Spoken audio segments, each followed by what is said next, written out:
The live TV, सच सबसे आगे। दोस्तों, बीजेपी की सरकार के अंदर अगर आप कांवड़ यात्री हैं तो आपको कोई आपत्ति बीजेपी की सरकार में बैठे लोगों को नहीं झेलनी पड़ेगी, कुछ होगी ही नहीं। अगर आप गणेश पंडाल लगाना चाहते हैं तो आप स्वतंत्र हैं, लगा सकते हैं। लेकिन कुछ वक्त से, जब से बीजेपी की सरकार पुरानी हुई है और इससे सवाल जवाब शुरू हो गए हैं और ये बहुत सारे मोर्चों पे नाकाम हो गए हैं, तब से अगर आप मुस्लिम समुदाय से आते हैं तो ईद की नमाज, जुमे की नमाज अगर आपने सड़क पर पढ़ ली 5-10 मिनट के लिए तो आपको कभी माफ़ नहीं किया जाएगा, आप पर कार्रवाई होना लाजमी है। ऐसा पक्षपात शायद पहले आपने नहीं देखा होगा। ऐसा ही कुछ हुआ है। कहाँ पर ये हुआ है? उत्तर प्रदेश, हमेशा की तरह। और उत्तर प्रदेश में कानपुर में अब 2 दिन के बाद मुस्लिम समुदाय के 3 दिन के बाद 1700 लोगों पर एक मस्जिद के अंदर ईद की नमाज बाहर पढ़ने पर एफआईआर कर दी गई है और एक जगह पे लगभग 1500 लोगों पर।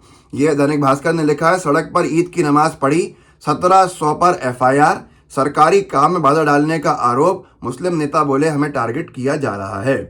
अब आप देखिए कि इसमें अलग अलग इलाकों से लोगों को बनाया गया है आरोपी। इसमें ये लिखा है कि जाजमऊ, बाबूपुरवा और बड़ी ईदगाह बिना जाबर के बाहर सड़क पर नमाज पढ़ी गई। जाजमऊ में 200 से 300, बाबूपुरवा में 40 से 50, बजरिया में 1500 नमाजियों के खिलाफ एफआईआर दर्ज की गई है। इनमें ईदगाह कमेटी के सदस्य भी शामिल हैं।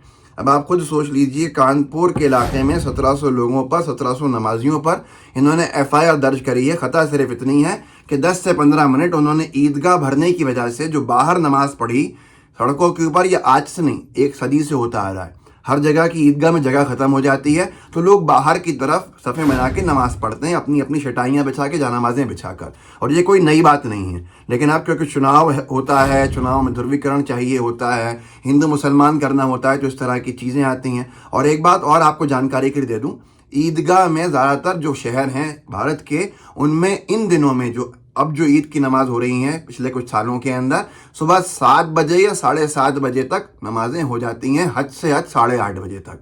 जब तक ट्रैफिक सड़कों पे आता भी नहीं है, ईद की नमाज ख़त्म हो चुकी होती है और लोग अपने घरों में जा चुके होते हैं, पर फिर भी एफआईआर हो रही है। ये हैरानी की बात है। मैं आपको एक और जगह का दिखाता हूँ। यहाँ ये कहा जा रहा है कि धारा 144 लागू थी, इसका पालन नहीं किया गया। और ख़ुद भी लिखा जा रहा है 22 अप्रैल को ईद के दिन सुबह 8 बजे ईदगाह में नमाज शुरू होने से ठीक पहले अचानक हजारों की भीड़ ईदगाह के सामने सड़क पर जमा हो गई। रोक के बावजूद सभी ने सड़क पर चढ़ाई बिछाकर नमाज पढ़नी शुरू कर दी। पुलिस ने उन्हें रोकने का प्रयास किया, इसके बाद भी वो नहीं माने। भैया, एकदम भीड़ नहीं आती है। नमाज अगर 8:30 बजे की है या 8 बजे की है तो इसमें कितने बजे? 8 बजे का लिखा है, तो 7:50 पे, 7:55 पे एकदम लोग आना शुरू होते हैं, बड़ी संख्या बढ़नी शुरू होती है। अंदर कितनी ही बड़ी ईदगाह हो, उसकी जगह भर जाती है, तो कुछ सफ़ें बाहर बनती हैं। ये आज से नहीं, हमेशा से है।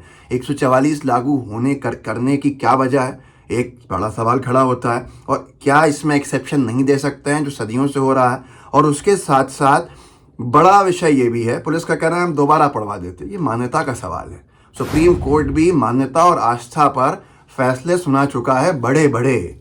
यहाँ तक कि अयोध्या का फैसला भी कितने हद तक आस्था के आसपास रहा है वो भी आप अच्छे से जानते हैं।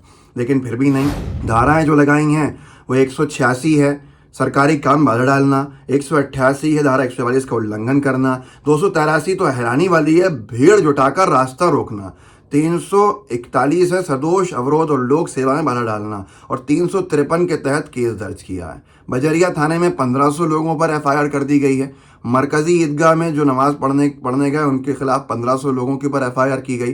पर्सनल लॉ बोर्ड ने भी इसमें बोला है कि ऐसा लगता है कि राष्ट्र एक धर्म का हो गया है। इस तरह बांटने के लिए किया जा रहा है। गोदी मीडिया में इसको बढ़ चढ़ के दिखाया भी जा रहा है। लेकिन मैं सवाल पूछना चाहूँगा, ये यूपी लाख जतन के बाद भी हिंदुस्तान ने लिखा है सड़क पर पढ़ी गई नमाज, कानपुर में 1850 लोगों पर एफआईआर दर्ज।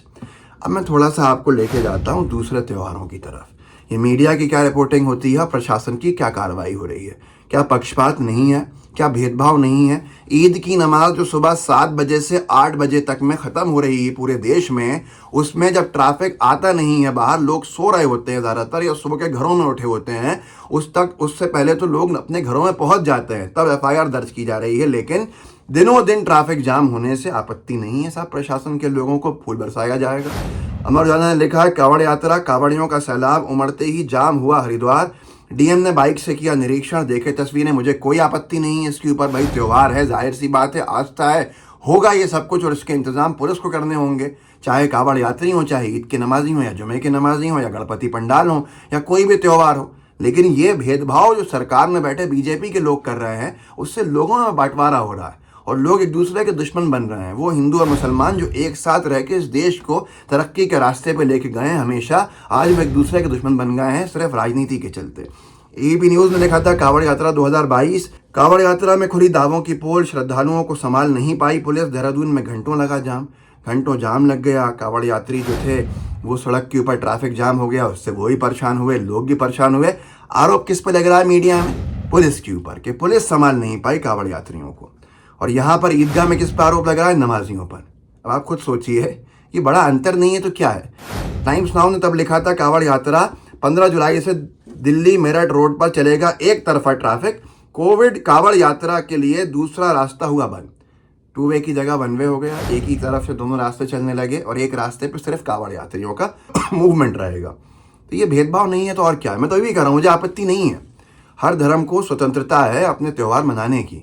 लेकिन यहाँ तो ख्याल रखा जा रहा है 7 बजे से 8 बजे के बीच में ईद की सारी नमाजें संपन्न होकर लोग घर पहुँच रहे हैं, उसके बावजूद भी सुबह के समय आपत्ति होती है और सरकार में बैठे लोग एफआईआर दर्ज करा देते हैं। एबीपी न्यूज ने इससे पहले लिखा था, एक तरफ ये कांवड़ यात्रियों के बारे में लिखा, दूसरी तरफ लिखा था मुरादाबाद में घर पर सामूहिक नमाज के बाद एफआईआर से हंगामा, जाने कितनी सही है पुलिस की कार्रवाई, क्या कहता है कानून। शोभा यात्रा निकली अभी कुछ वक्त पहले इंदौर में, ये हर बार निकलती है, ये कब की खबर है मुझे नहीं पता।